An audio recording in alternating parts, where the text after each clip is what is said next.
Welcome to CAE Pilot Podcast, a podcast that brings together aviation professionals to discuss life as a pilot, training, and career advice. You can find us at cae.com/CAE Pilot-podcast or subscribe to our show on your audio podcasting platform of choice. You can also find our video podcast on our YouTube channel. Welcome to this edition of the CAE Pilot Podcast. My name is Patrick Botter, and I'm thrilled to have you with us today. We are still on our quest for dream flying jobs. And today we're going to talk to Farran, who is a missionary pilot in Papua New Guinea. Ryan, welcome to the podcast. Yeah, thank you so much for having me here. I really appreciate it. We always start off by asking people how they developed their love of flying. So what was it for you that really made you get the bug? Well, I lived here in Papua New Guinea as a kid for 4 years, starting in first grade. So I had the opportunity to go out to some of the bush locations that I'm actually flying to now when I was in first grade. And even back then, I was like, wow, this would be the coolest job ever. So really from a young age, probably 8 or 9 years old, whatever, now maybe less than that, probably 6 or 7 years old, I thought, man, aviation is going to be the job that I want to do when I grow up for sure. In Papua New Guinea, getting around by airplane is a necessity.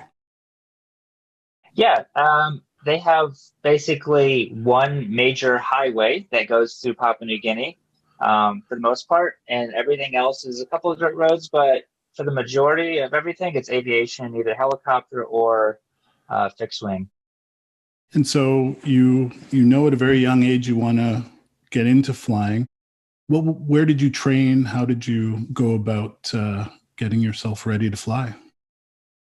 Yeah, right out of high school, age 19, I lived in Michigan, and I went to a community college up there, got my private certificate that same year, and I flew for like a year to year and a half, just kind of with friends and catching the sunset, kind of flying.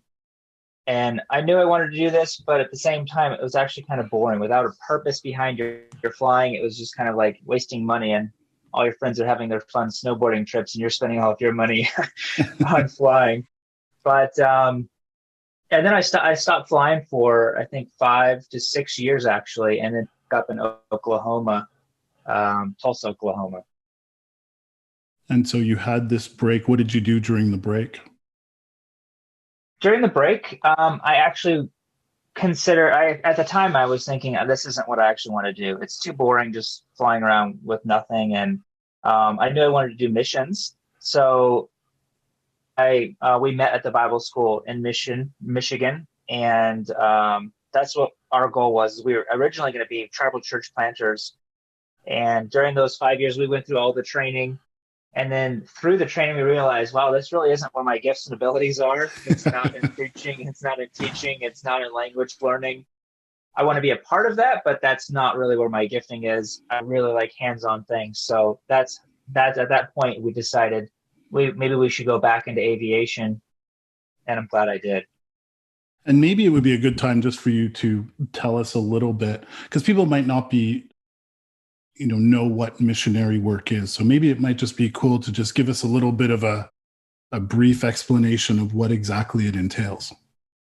For sure. I would say every organization is different in like their mission statement and what they're trying to accomplish. So we fly their supplies for them. We fly their kids out to school. We fly medical flights for them, as well as the citizens of PNG. We fly supplies. They do some humanitarian as well, like building aid posts and things like that. So we fly all of the supplies for that. So really, that's, I would say, 97 to 8% of my flights are geared around missionaries rather than just kind of humanitarian work. And you're really the lifeline. Yeah, really, there's no other way to get out of a lot of these places unless it would be a few-week hike for some of our furthest locations away from anything. Wow, that's amazing. I mean, very few people can think of like a place that rural, right? Especially in North America. Yeah, so just to give you perspective, for every one full day's worth of hiking is only a 4-minute flight in an airplane. So it really is critical for these people to have aviation available to them. Wow, that's quite the comparison. So now many people will have heard of Papua New Guinea, but not be particularly familiar with it, especially from a flying perspective. So what's the environment like in terms of terrain, weather, airports, infrastructure? Well, PNG, for most people, they actually think it's in Africa. It's actually right above Australia for starters. It's an island that's split in half with Indonesia as well. And it's about the size of California, to give a perspective on the size of it. So it goes all the way from sea level. Our highest mountain is just shy of 15,000 feet. And so we fly the whole country. So we fly the mainland all the way over into the islands as well. So it's very mountainous, rugged terrain. It's actually crazy to find villages as far out and remote as they are. But it's a beautiful country. I mean, there's not, you never get bored of looking out the window and exploring and just seeing new waterfalls and new villages and everything. It's just a really, really beautiful country, but very, very rugged, and very unforgiving. And in terms of airports, I guess there's not a ton of infrastructure from that perspective. No, for sure not. I would say there is roughly like 10 bigger, maybe 12 bigger, I'd say bigger. I was like equivalent to maybe like a Class D airspace, airports. And we have two different ones with like radar services, kind of, more or less.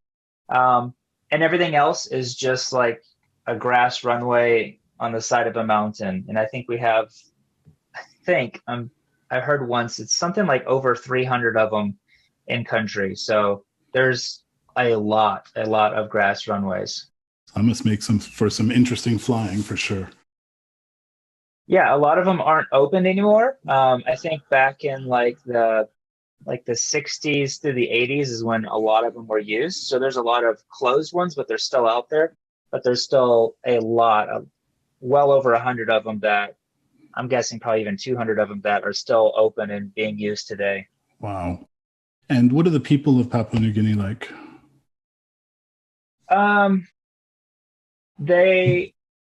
Let's see, how would I put this? I imagine, because when you talk about people being so far away, I guess my thinking is that there are some people who are just living the way they did hundreds of years ago almost. Yeah.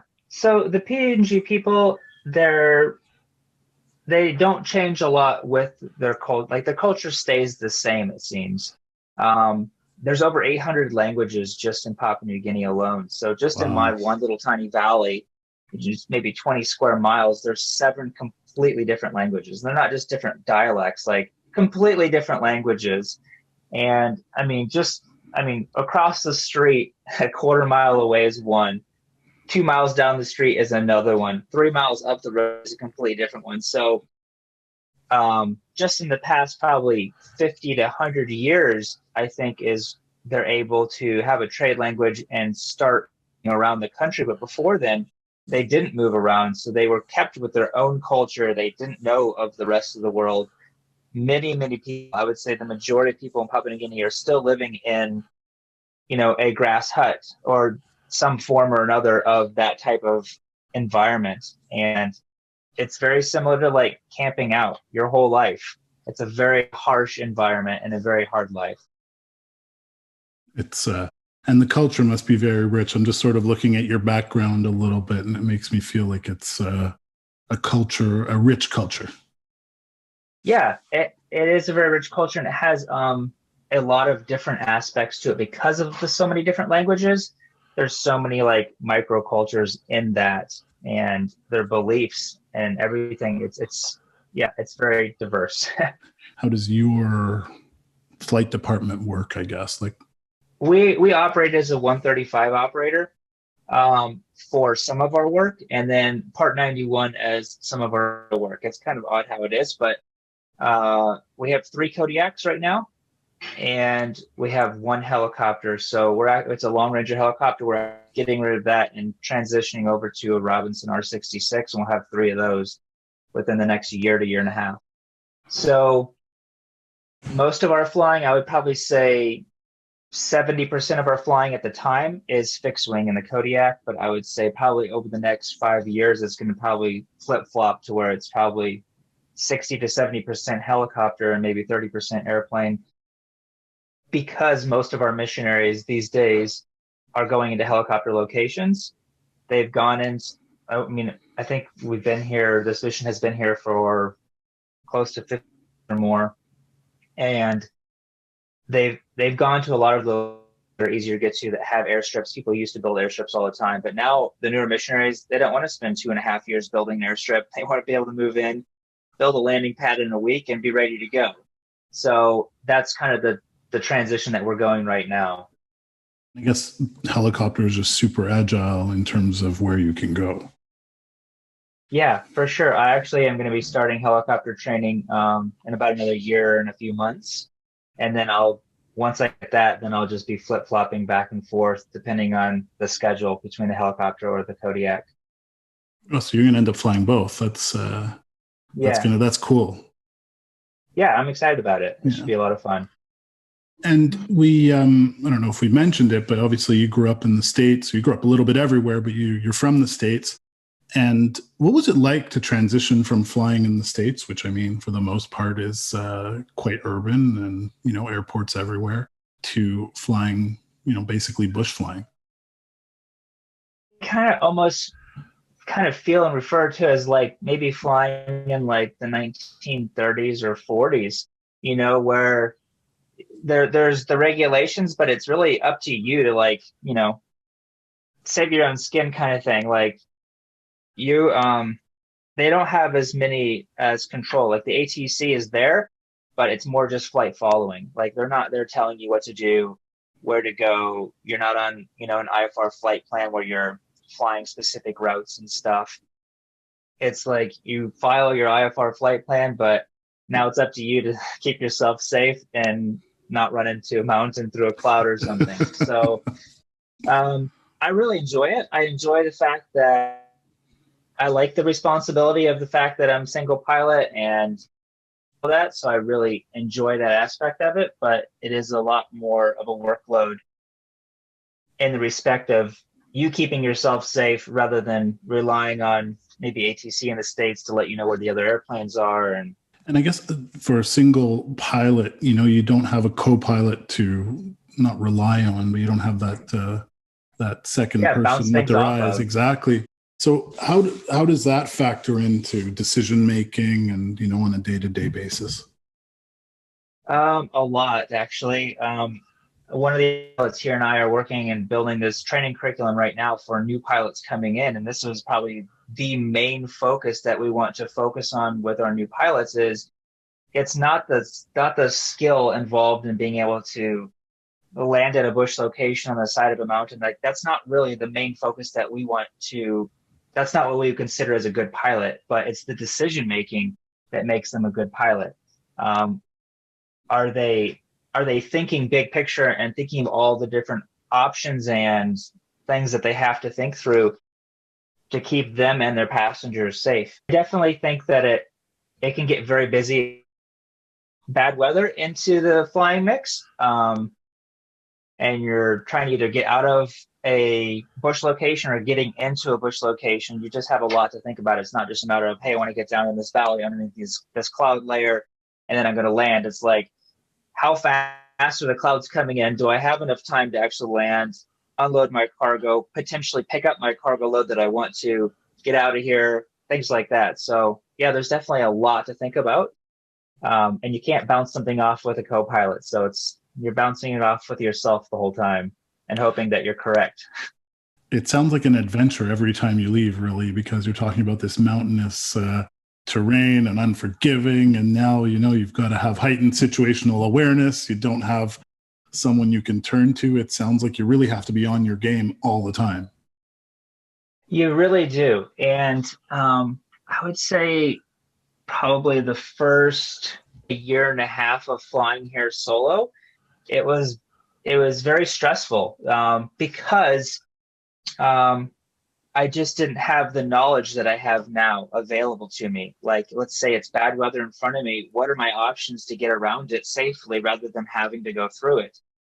And now that I've flown here for, I don't know, 1,500 or so, thereabouts, I have a broader picture options. So if the weather's bad here, I know that it's always bad in the afternoon in this section. I have two other options that I can go to get around it that I'm almost for sure is going to be okay. But at the first year and a half, I didn't have those other two options. So it was so much more stressful, like not knowing what was going to be in the afternoon, what kind of weather should I expect. And also we didn't have some of the tools that we have for weather forecasting back then that we have available to us now, which has really helped us be able to plan your day of flying and preparing, like, should I do a dawn tomorrow or should I leave at my normal 8 o'clock to be able to get back before the weather builds?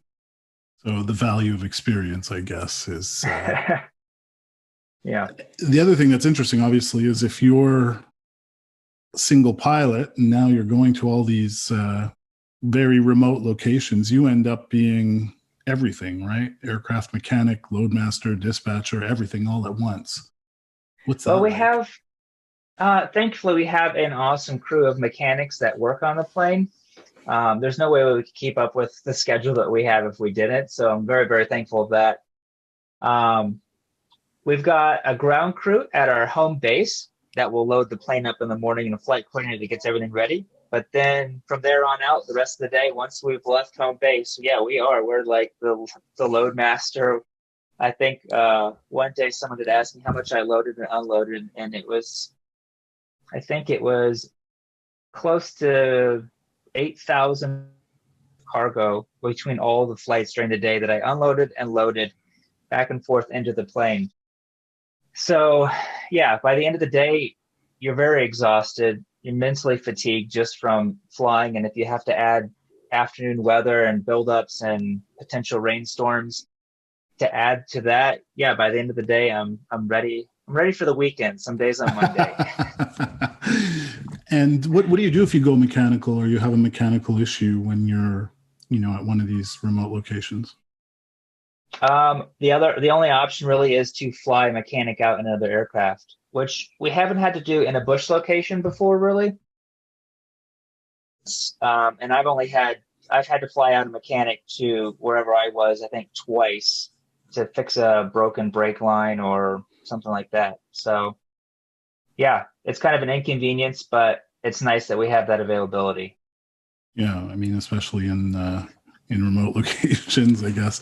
What is a typical day like? You mentioned, leaving at 8 a.m., but how many legs do you do in a day? How does run us through a typical day for you? Yeah, we start work at around 7 a.m., just before 6:45, where we leave our missionary center that we live on, which is about a 15-minute drive into the airport. So we load up all of our cargo here, drive into town, and I'll either have done all my flight planning the day before or I'll start around that morning, depending on how big of a day I have.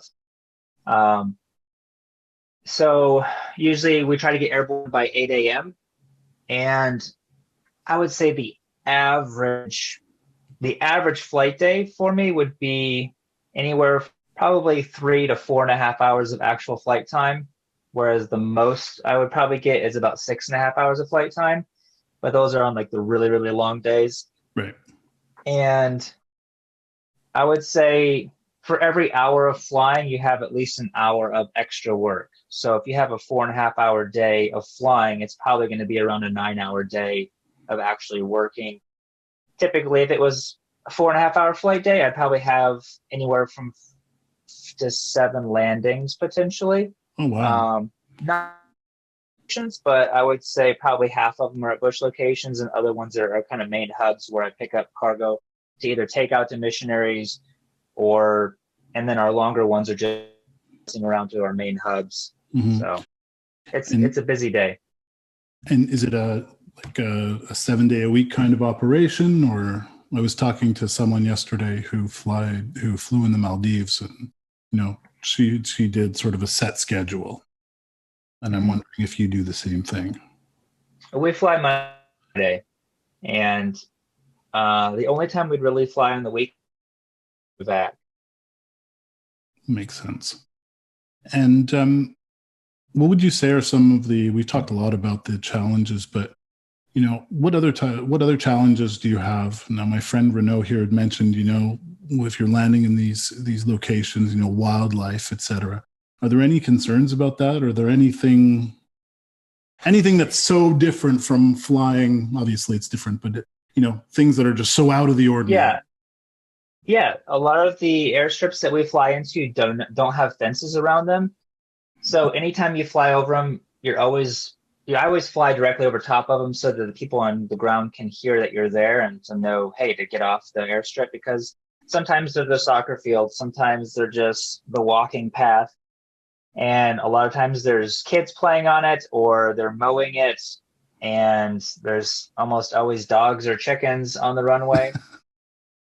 So, that's something that we always have to watch out for. I thankfully haven't hit anything.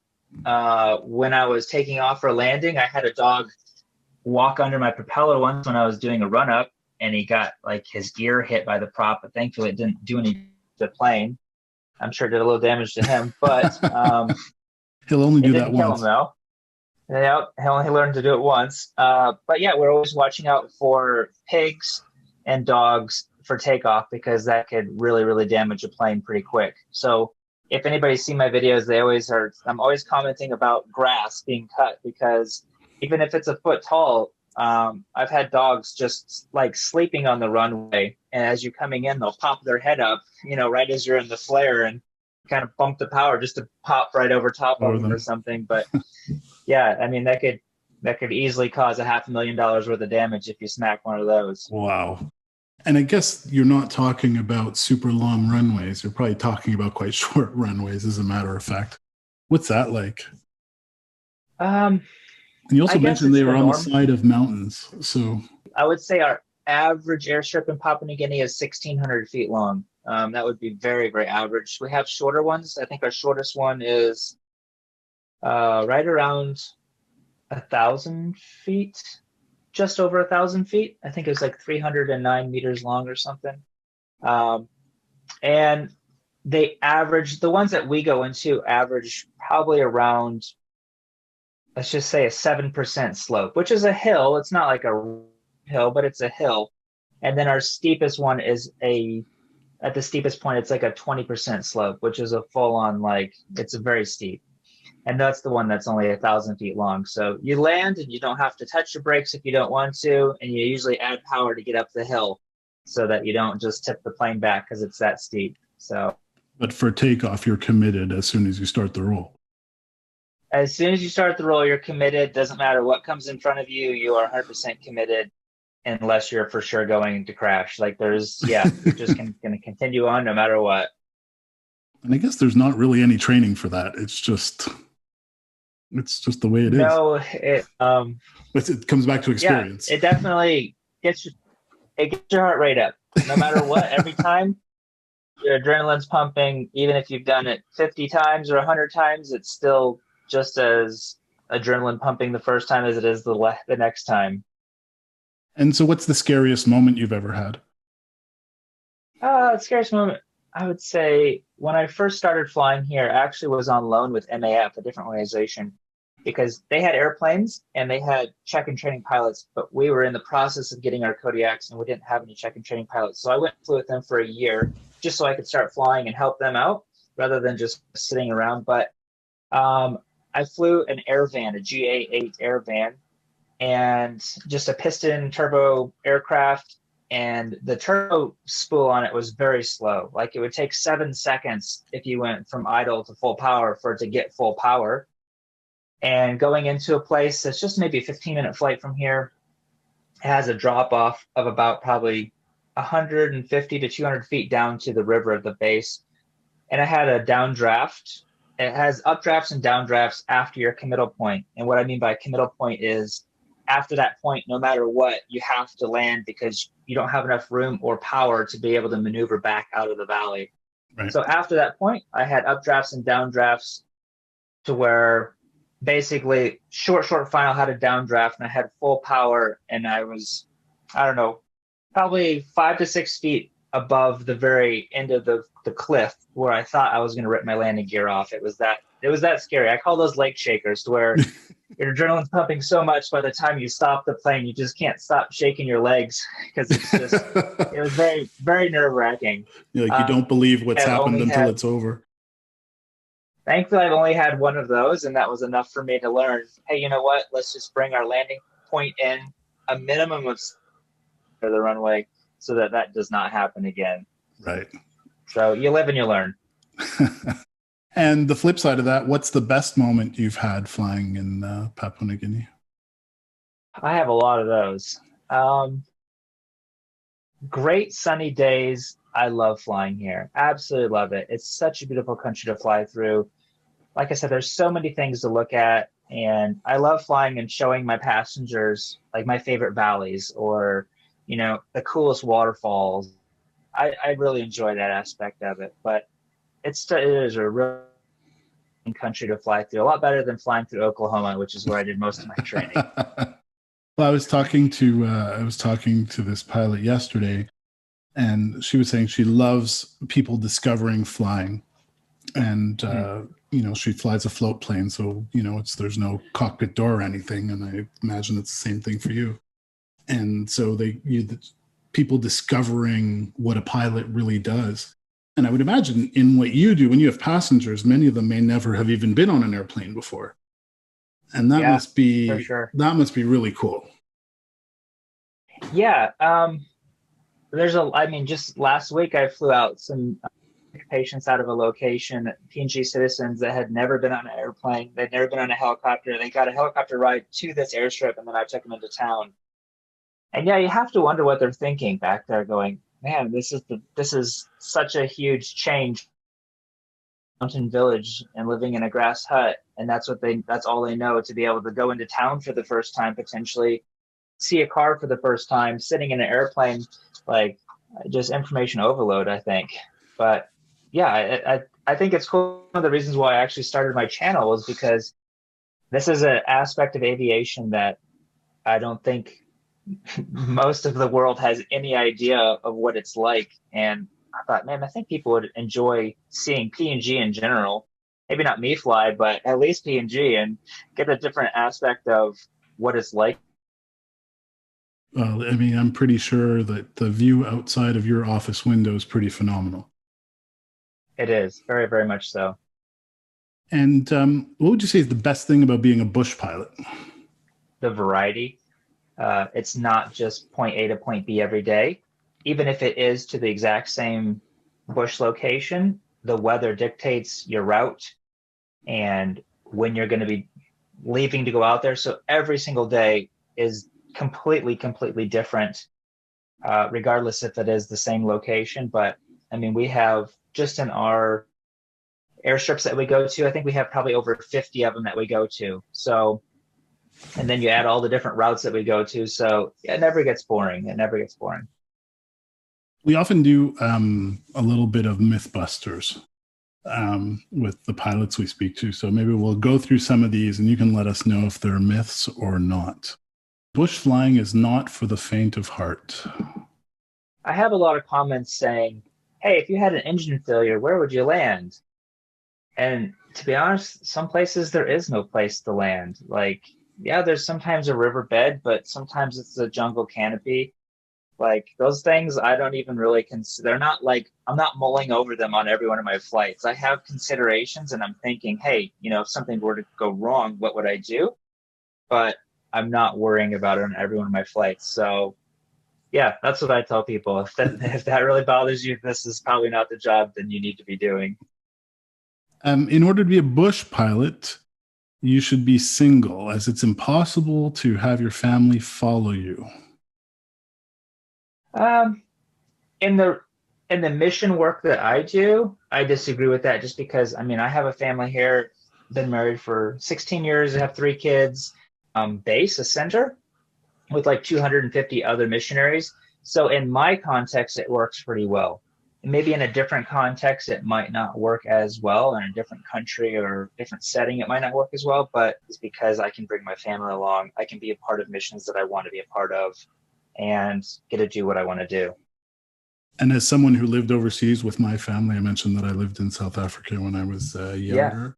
Those family adventures are so cool to discover things together. So I think it's great. Well, you did it when you were young too, right?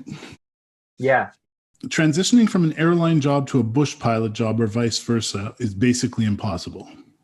I wouldn't say it's impossible, for sure, because I don't know, what I've found is like flying one airplane to another airplane. Yeah, there's some little differences, but like in general, flying is the same. I would say it might take a little bit of time moving, let's say, the P&G environment back to the United States in the airlines. It'd probably take me a few months of just getting comfortable back on the radios because things are done differently here. The environment that we fly into, I'm not flying into Class B airspace all the time and the busyness of that. So it would just take a little bit of adjustment, but I easily think that it's 100% doable for sure. Is that an aspiration of yours eventually?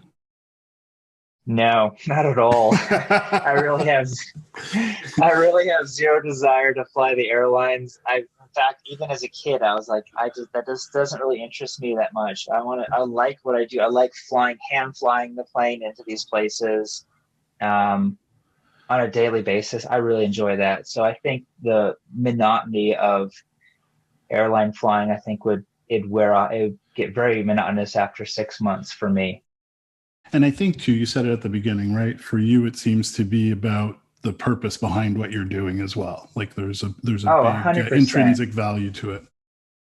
If I didn't have that purpose, I would not be flying here. I would go do something else. That is literally the only thing that is keeping me in Papua New Guinea is the purpose behind what we're doing. Right. And the last little myth here, you must have a flawless training record or be the top gun of your class to become a bush pilot. The job's only for the best of the best. That one I would say yes to if I were you. You do have to be on your A game all the time, for sure. And like I said earlier too, is I think it comes down to critical thinking and critical decision making. Also, on top of it, it's not just a matter of. I mean, I know some people have said any monkey could do this. Any monkey could fly and like great weather, blah blah blah, fly into these bush locations. But it's all the other things that are added to that are going to make a bush pilot a safe pilot or someone who can just land on a mountain airstrip if it's a good weather day. So yeah, I would say you have to be on your A game and you have good critical thinking skills for sure. And safety consciousness is heightened. Very much so. Yeah. Very much. Closing question for you is this, the aviation industry right now has been hit hard by COVID, as I'm sure you know. A lot of pilots are either, they're in their training right now and they're thinking, oh, am I really going to get into this industry? And others are looking for their next flying job. Your path was certainly unconventional. You even stopped for a number of years. What would you say to those pilots right now who are sort of looking at next steps? Myself, I would have to ask, how committed are you? I think there's a lot of people out there that have this pie in the sky kind of thing, like, oh, I'd really like to do that, but like, no, I'm going to do that. Doesn't matter what it's going to take, doesn't matter all the obstacles along the way, I'm going to figure out a way to do it. And I think those are the people that are going to succeed, and the people that are like, oh yeah, it'd be really fun to be a pilot someday. I don't think that those are the people that are going to takes to be able to get into the aviation industry. That's how I kind of was for many, many years, is kind of like, yeah, that's kind of what I want to do. They'll just completely advance way past me so much quicker because they were the type that were like, it doesn't matter what it takes.